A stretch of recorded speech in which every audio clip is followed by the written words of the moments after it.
நீங்க ஏன் பயப்படணும்? நீங்க ஏன் தனிமையில கஷ்டப்படணும்? நீங்க ஏன் தோல்வியை சந்திக்கணும்? வெற்றி கொடுப்பார், ஜெயம் கொடுப்பார். நீங்கள் ஆண்டவருடைய பிள்ளைகள் என்பதை நிரூபிப்பார். இயேசு இந்த உலகத்திற்கு மனித அவதாரமாக வந்ததே இந்த தீமையான உலகத்திலே நீங்கள் ஜெயம் பெறுவதற்காக. அது நீங்க பாப்பீங்க. இயேசு இந்த உலகத்திற்கு வந்துட்டு சிலுவையில் அடிச்சு அவர் கொண்ட உடனே யூதர்கள்லாம் கொண்டாடினாங்க. இவன் கதை முடிஞ்சிச்சுன்னு. ஆண்டவர் 3ஆம் நாள் உயிரோடு எழுந்தார். கதையே அப்பதான் ஆரம்பிக்குது. அல்லேலூயா. இயேசு ஏன் வந்தார்னா கதையை முடிக்கிறதுக்காக அல்ல, உங்க வாழ்க்கை.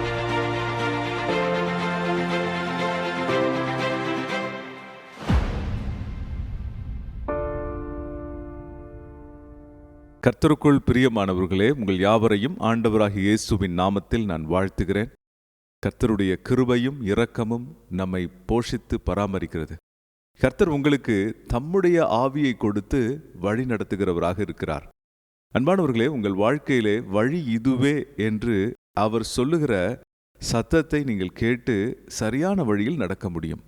ஆண்டவர் உங்களை சரியான வழியில் நடத்தி சரியான இடங்களுக்கு கொண்டு போய் உங்களை ஆசீர்வதிக்க விரும்புகிறார். இந்த கிறிஸ்துமஸ் சீசன் நாட்களிலே கர்த்தர் நம்மை நடத்துகிற நல்ல மேய்ப்பராக இருக்கிறார். ஆகவே நீங்கள் எதை குறித்தும் குழம்பி அலைய வேண்டிய அவசியமில்லை. கர்த்தர் கலகத்தின் தேவன் அல்ல, குழப்பத்தின் தேவன் அல்ல. மாறாக அவர் நமக்கு தெளிந்த சிந்தையை கொடுத்து தெளிவான பாதையில் நம்மை நடத்துகிறார். கர்த்தர் உங்களை உயர்ந்த குல திராட்சை செடியாக வைத்திருக்கிறார். நீங்கள் மிகுந்த பலனையும் கனிகளையும் கொடுக்கும்படிக்கு கர்த்தர் உங்களை முன்குறித்திருக்கிறார். ஆகவே நீங்க பயப்பட வேண்டிய அவசியம் இல்லை. அன்பானவர்களே, அநேகர் இன்றைக்கு பயத்தினாலும் பதட்டத்தினாலும் கலங்கி தவிக்கிறார்கள். என் வேலைக்கு என்னாகுமோ, என் வாழ்க்கை என்னாகுமோ, என் குடும்பம் என்னாகுமோ, என் பிள்ளைகள் என்னாகுமோ, என் பேர பிள்ளைகள் என்னாவார்களோ என்று சொல்லி கலங்கி தவிக்கிறார்கள், பயப்படுகிறார்கள். வேதம் சொல்லுகிறது, 2 தீமோத்தேயுவின் புஸ்தகம் 1ஆம் அதிகாரம் 7ஆம் வசனம் இவ்வாறாக நமக்கு ஆண்டவருடைய வசனம் சொல்லுகிறது. ஆண்டவர் சொல்லுகிறார், தேவன் நமக்கு பயமுள்ள ஆவியை கொடாமல் பலமும் அன்பும் தெளிந்த புத்தியுமுள்ள ஆவியையே கொடுத்திருக்கிறார். நீங்க பயப்பட வேண்டிய அவசியம் இல்லை அப்படின்றதுக்கு காரணம் என்னன்னா, உங்களுக்குள் இயேசு வந்திருக்கிறபடியால் உங்களுக்கு தெளிந்த புத்தி உண்டாயிருக்கிறது என்று வேதம் சொல்லுகிறது. இயேசு வரும்பொழுது இயேசு தம்முடைய பரிசுத்த ஆவியானவரை உங்களுக்குள் ஊற்றுகிறார், உங்களை நிரப்புகிறார் என்று வேதம் சொல்லுகிறது. நீங்க அதை நம்பணும். எனக்கு தான் ஒரு ஃபீலிங்குமே இல்லையே, நான் எப்போதும் போல வழக்கமாக வருத்தமாக இருக்கேன், டிப்ரெஸ்டாக இருக்கேன், பயத்தோடு இருக்கேன், குழப்பத்தோடு இருக்கேன், தனிமையாக இருக்கேன், எனக்கு ஒன்றுமே ஃபீல் பண்ண முடியலையே. அன்பானவர்களே, ஆண்டவருடைய விசுவாசமும் அவருடைய அன்பும் உணர்வுகளின் அடிப்படையில் அல்ல, தீர்மானத்தின் அடிப்படையில் உருவாக்கப்பட்டது. தேவன் தம்மிடத்தில் அன்பு கூறுகிறவர்களுக்காக தம்முடைய குமாரனை கொடுத்தார் என்பது ஒரு தீர்மானம். கர்த்தர் ஒரு தீர்மானம் எடுத்தார்.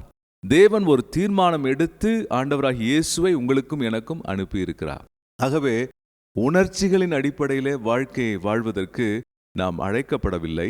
விசுவாசத்தின் நம்பிக்கையின் அடிப்படையில் வாழ நாம் அழைக்கப்பட்டிருக்கிறோம். கர்த்தர் உங்களை உயர்த்துவார் என்று நம்புங்க. கர்த்தர் உங்களை ஆசீர்வதிப்பார் என்று நம்புங்க. கர்த்தர் உங்களுக்கு நல்லது தான் செய்வார்னு நம்புங்க. அல்லேலூயா. உங்களை நல்லது செஞ்சு நல்ல விதத்தில் நடத்துவார் என்று நம்புங்க. கர்த்தர் உங்களை அப்படியே ஆசீர்வதிப்பார். அன்பானவர்களே, இயேசு இந்த பூமிக்கு மனித அவதாரமாக வந்த தெய்வம், மனித சரீரத்தில் வெளிப்பட்ட கடவுள்.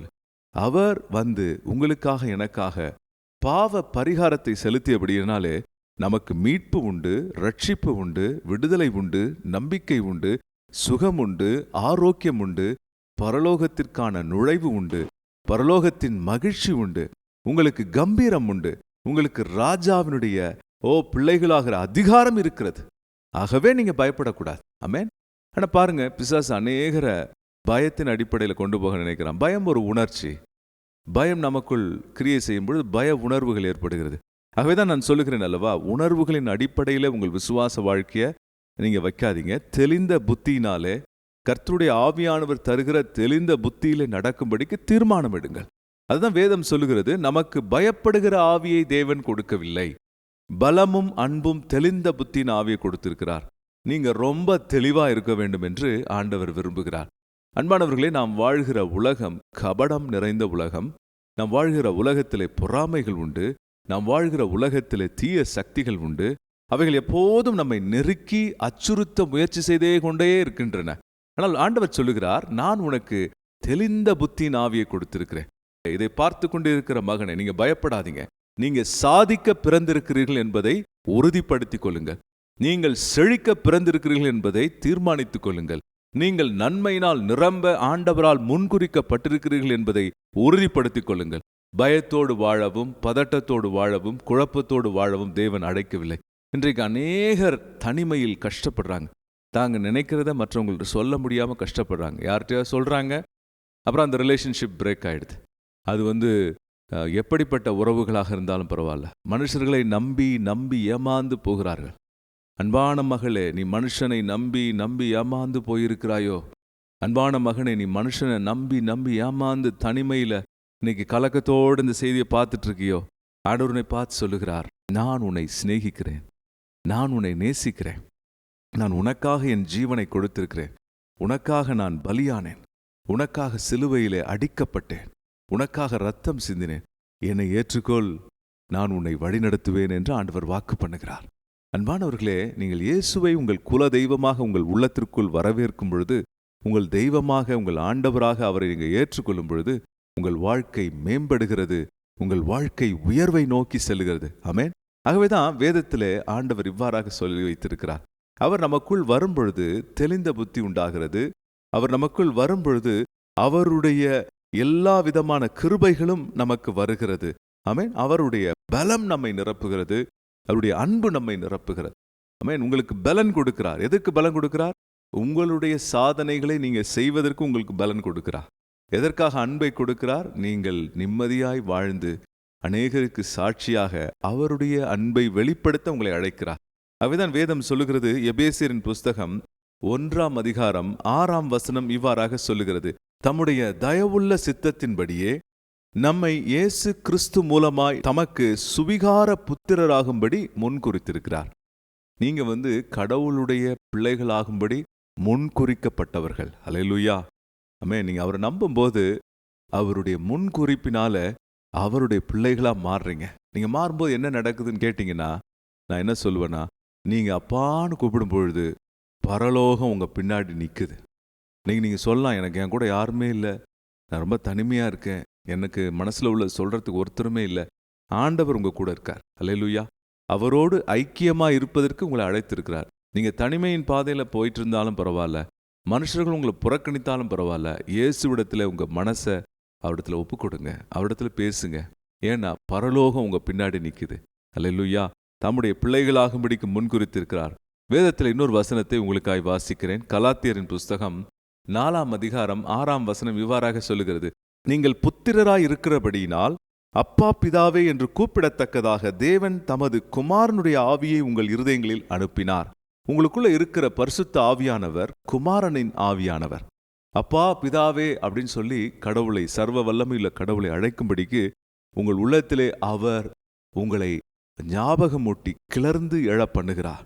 நீங்க ஜெபிக்கும் பொழுது, அப்பா அப்படின்னு கூப்பிடும் பொழுது உங்க பின்னாடி யார் இருக்கிறாங்களோ இல்லையோ, பரமபிதா இருக்கிறார். அல்லேலூயா. தேவன் இருக்கிறார். அல்லேலூயா. உங்க பின்னாடி கர்த்தர் இருக்கிறார். அல்லேலூயா. உங்களுக்கு எல்லாவற்றையும் செய்வதற்கு அவர் கூட இருக்கிறார். உங்க பிசினஸ்ல தோல்வியா? பயப்படாதீங்க.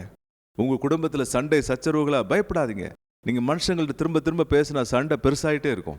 மனுஷங்கள்ட்ட திரும்ப திரும்ப ஆர்கியூ பண்ணீங்கன்னா எல்லாமே பிரச்சனையாகிற மாதிரியே தோணும். மாறாக கர்த்தரிடத்துல பேசுங்க. ஆண்டவரே, நீங்க என் கூட இருக்கிறீங்க, உங்க ஆவி என் கூட கொடுத்துருக்கீங்க, அப்பா பிதாவேன்னு கூப்பிட்டு பாருங்க. உங்க வீட்டுக்குள்ள கர்த்தர் வருவார், உங்க பிசினஸ்ல கர்த்தர் வருவார், உங்க படிப்புல கர்த்தர் வருவார், உங்க வேலையில கர்த்தர் வருவார், உங்களுக்கு துணை நிற்பார். அல்லேலூயா. ஆமென். அப்பாவை கூப்பிடுங்க, அப்பாவை கூப்பிடுங்க, அப்பா பிதாவேன்னு கூப்பிடுங்க. கர்த்தர் உங்க பின்னாடி நிற்கிறதையும் உங்க கூட நிற்கிறதையும் நீங்க உணர்வீங்க.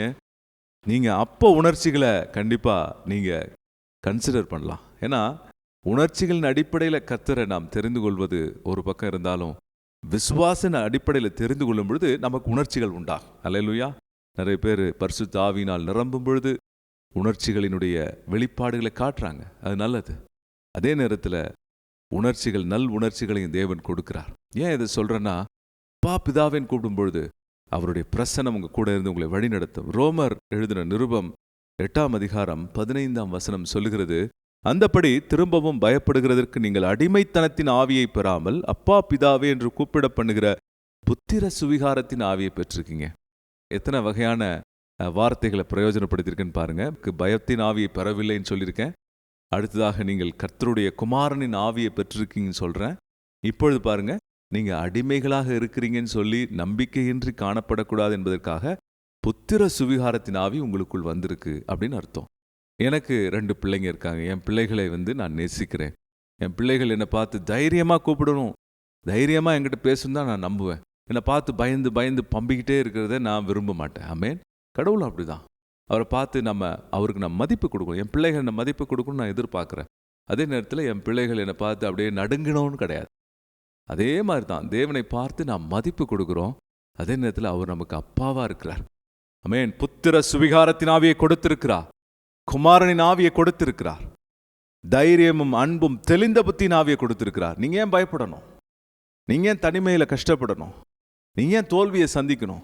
வெற்றி கொடுப்பார், ஜெயம் கொடுப்பார். நீங்கள் ஆண்டவருடைய பிள்ளைகள் என்பதை நிரூபிப்பார். இயேசு இந்த உலகத்திற்கு மனித அவதாரமாக வந்ததே இந்த தீமையான உலகத்திலே நீங்கள் ஜெயம் பெறுவதற்காக. அது நீங்க பார்ப்பீங்க. இயேசு இந்த உலகத்திற்கு வந்துட்டு சிலுவையில் அடித்து அவர் கொண்ட உடனே யூதர்கள்லாம் கொண்டாடினாங்க. இவன் கதை முடிஞ்சிச்சுன்னு. ஆண்டவர் 3ஆம் நாள் உயிரோடு எழுந்தார். கதையே அப்போதான் ஆரம்பிக்குது. அல்லேலூயா. இயேசு ஏன் வந்தார்னா கதையை முடிக்கிறதுக்காக அல்ல, உங்க வாழ்க்கையில புது சரித்திரத்தை துவங்குவதற்காக தான் வந்தார். கிறிஸ்துவின் பிறப்பு உங்களுக்கு நம்பிக்கை கொடுக்கிறது. பலமும் அன்பும் தெளிந்த புத்தியின் ஆவி, பரலோகம் உங்களுக்கு பின்பாக நிற்கும்படியான ஆவி.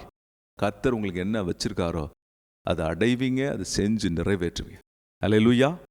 நாம் இப்பொழுது ஜெபிக்கலாம். ஆண்டவரே, எங்கள் மூலமாய் பேசின, எங்களுக்கு நீர் கொடுத்த ஆலோசனைகளுக்காக நன்றி. இதை பார்க்கிற ஒருவரும் பலவீனப்படக்கூடாது. விசுவாசம் அடைய உதவி செய்யும், பலப்பட உதவி செய்யும். ஆண்டவரே, குமாரனின் ஆவி எங்களுக்குள் அனுப்பி இருக்கிறபடியால் அப்பா பிதாவே என்று கூப்பிட பண்ணுகிற கிருபையை கொடுத்திருக்கிறீர். தொடர்ந்து எங்களை வழி நடத்தும், பெரிய காரியங்களை செய்யும். இயேசுவின் நாமத்தில் ஜெபிக்கிறோம் பிதாவே, ஆமென். அன்பானவர்களே, இந்த செய்தி உங்களுக்கு பிரயோஜனமாக இருக்கும் என்று நான் நம்புகிறேன். கர்த்தருடைய கிருபையினாலே, அவருடைய பிரசன்னத்தினாலே தொடர்ந்து நடத்தப்பட இதை நீங்கள் தொடர்ந்து கேளுங்க, அநேகருக்கு ஷேர் பண்ணுங்க. கர்த்தர் உங்களை ஆசீர்வதிப்பார். ஆமென்.